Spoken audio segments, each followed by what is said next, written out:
અંકલેશ્વર પાલિકા ડીજી સેટની ખરીદીના મુદ્દે આરટીઆઈ એક્ટિવિસ્ટ દ્વારા આક્ષેપોનું ખંડન નગરપાલિકા દ્વારા કરવામાં આવ્યું। અંકલેશ્વર પાલિકામાં ડીજી સેટની ખરીદીમાં ખાયકીના મુદ્દે આરટીઆઈ એક્ટિવિસ્ટ દ્વારા કરેલા આક્ષેપોનું નકારી કાઢી સોશિયલ મીડિયા પર અધૂરી વિગતો દર્શાવી ભ્રમિત કરાઈ રહ્યા હોવાનું જણાવ્યું હતું। ડીજી સેટ ઉપરાંત તેને લગતી અન્ય 11 એસેસરીઝ, ફાઉન્ડેશન સ્ટ્રક્ચર સહિત સામગ્રી સાથે જેમ પોર્ટલ માધ્યમથી કાર્યવાહી કરાઈ છે, તમામ કાર્યવાહી અને ચૂકવણું સરકારની જેમ પોર્ટલ આધારિત હોવાનું જણાવ્યું હતું। અંકલેશ્વર શહેરના જાગૃત નાગરિક અને આરટીઆઈ એક્ટિવિસ્ટ પ્રવીણભાઈ મોદી દ્વારા નગરપાલિકા દ્વારા કચેરી માટે લેવામાં આવેલ ડીજી સેટ માટે માહિતી અધિકાર નિયમ હેઠળ માહિતી મેળવી તેના ખરીદી બાબતે ગંભીર આક્ષેપ કરવામાં આવ્યા હતા।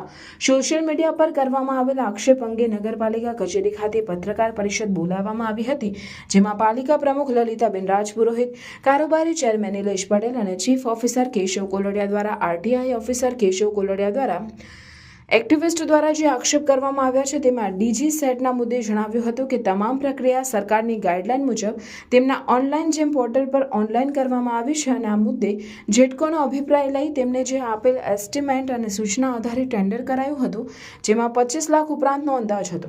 માત્ર ડીજી સેટ જ નહીં, તેને લગતી કુલ 11 એસેસરીઝ અને ફાઉન્ડેશનની પણ પોર્ટલ માધ્યમ આધારિત ભાવ મુજબ જ લેવાયા છે અને ફાઉન્ડેશન ખર્ચ સાથે કુલ 24.96 લાખનો ખર્ચ થયો છે।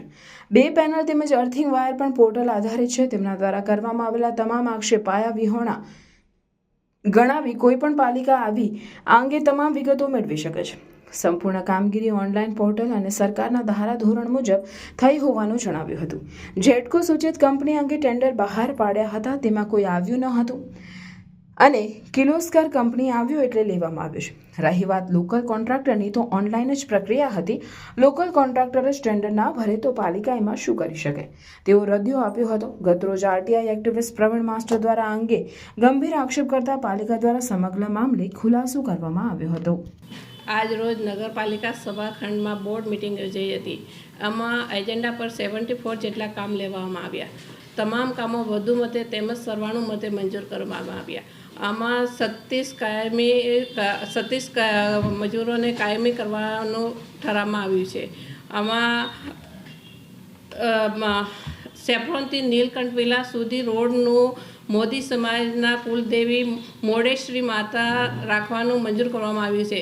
તેમજ રાજપૂત સમાજ તરફથી આવેલા પત્રની નોંધ લઈને વીર શિરોમણી હૃદય સમ્રાટ શ્રી મહારાણા પ્રતાપનું સોટા નાકા પર સ્ટેચ્યુ મૂકવાનું મંજૂર કરવામાં આવ્યું છે।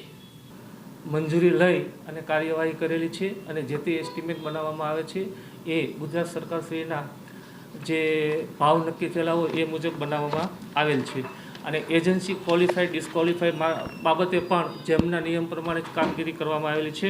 એટલે ટોટલ જે કામગીરી કરવામાં આવેલી છે સરકારશ્રીના પરિપત્ર મુજબ જ કરવામાં આવેલી છે, એની હું આપ સૌને બધાને ખાતરી આપું છું। ના, આમાં કોઈ પણ ભ્રષ્ટાચાર થયો નથી। સરકારશ્રીની ગાઈડલાઈન મુજબ જ ખરીદી કરવામાં આવેલી છે। એસ્ટિમેટ પણ એ પ્રમાણે મંજૂર કરાવીને કાર્યવાહી કરવામાં આવેલી છે।